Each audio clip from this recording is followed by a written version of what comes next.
తెలంగాణ ప్రభుత్వం కీలక నిర్ణయం తీసుకుంది. తెలంగాణలో రవాణా చెక్పోస్టులు మూసివేస్తూ సీఎం రేవంత్ ఆదేశాలు జారీ చేశారు. చెక్పోస్టుల వద్ద ఉన్న సిబ్బందికి వేరే బాధ్యతలు అప్పగించాలని ఉత్తర్వులు జారీ చేశారు. రికార్డులు, పరికరాలు, ఫర్నిచర్ను డీటీఓ ఆఫీస్కు తరలించాలన్నారు. అన్ని ఆర్థిక పరిపాలనా రికార్డులను సరిచూసి భద్రపరచాలని ఆదేశించారు.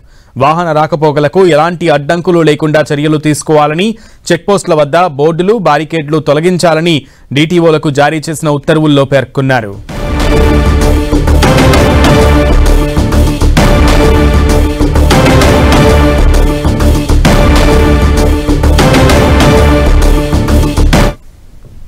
ట్రాన్స్పోర్ట్ డిపార్ట్మెంట్ నుంచి గత ఆగస్టులో అంటే 28వ తారీఖు 8వ నెల చెక్ పోస్టుల రద్దు నిర్ణయాన్ని క్యాబినెట్ తీసుకున్నాం. దాని కొంత టాక్సేషన్, ట్రాన్స్ఫార్మింగ్, ఆఫ్లైన్ నుంచి ఆన్లైన్ ఇవన్నీ దాని కొరకు కొంత సమయం తీసుకున్నాం. దానికి సంబంధించి వాళ్ళ జీవోలు అంటే అమలు ఈ రోజు నుంచి ప్రారంభం చేసినాం. అది చెప్పినప్పుడు జీవో ఎంఎస్ నెంబర్ 58 ద్వారా 28వ తారీఖు నాడు ఆగస్టులో చెక్ పోస్ట్ ఎత్తివేతకు సంబంధించినటువంటి నిర్ణయం తీసుకోవడం జరిగింది. తెలంగాణ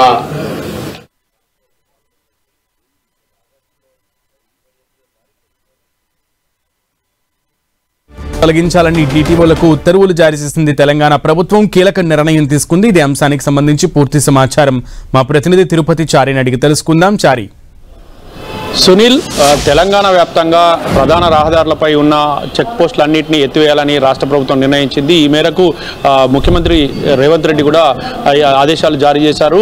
5 గంటల లోపు సంబంధిత అధికారులు నివేదికలు సమర్పించాలంటూ కూడా కోరారు. ఇప్పటికే 2 నెలల క్రితమే ఈ చెక్ పోస్టులకు సంబంధించిన ఎత్తివేతకు సంబంధించిన నిర్ణయం రాష్ట్ర ప్రభుత్వం ప్రకటించింది.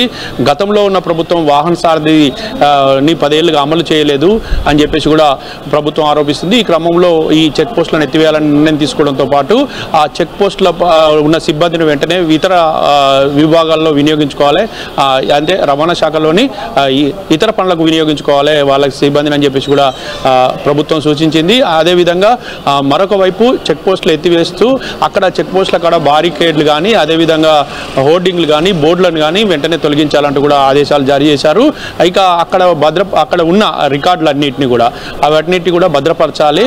డిటిఓ కార్యాలయాల్లో వాటి రికార్డులన్నీ భద్రపరచాలి. వాటిని అంతకుముందుగానే తనిఖీలు చేసి ఆ రికార్డులను భద్రపరచాలంటూ కూడా ముఖ్యమంత్రి ఆదేశించారు. దీంతో డిటిఓ కార్యాలయకు ఆ రికార్డులన్నీ వెళ్ళిపోయాయి.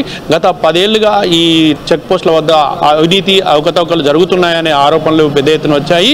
అయితే ఏదైతే అక్కడ చెక్ పోస్టుల దగ్గర ట్యాక్సులు వసూలు చేస్తున్నారో ఆ ట్యాక్సులు పూర్తిగా కూడా ప్రభుత్వానికి చేరట్లేదనే ఆరోపణలు ఉన్నాయి. ఈ నేపథ్యంలో ప్రభుత్వం ఈ కీలక నిర్ణయం తీసుకుంది. ఇక ఈ నిర్ణయం తక్షణమే అమల్లోకి వస్తుంది. ఇక ఆ చెక్ పోస్టుల వద్ద పనిచేస్తున్న సిబ్బందిని అదే శాఖలో ఇతర పనులకు వినియోగించుకోవాలి, ఇక తనిఖీలకు వినియోగించుకోవాలంటూ కూడా ప్రభుత్వం ఆదేశించింది. మొత్తానికైతే చెక్ పోస్టులను ఎత్తివేయడంతో వాహనాలన్నీ స్వచ్ఛందంగా ఫ్రీగా తిరుగుతాయి. అయితే ఎక్కడ కూడా ఎలాంటి తప్పులు జరగకుండా కానీ, అవినీతి జరగకుండా కానీ చర్యలు తీసుకునేందుకు ఆన్లైన్ విధానం తీసుకొచ్చామని చెప్పేసి కూడా ప్రభుత్వం చెప్తోంది. మరొక వైపు ఈ ఆన్లైన్ విధానంతో పాటు ఇక వాహనాలలో ఏమన్నా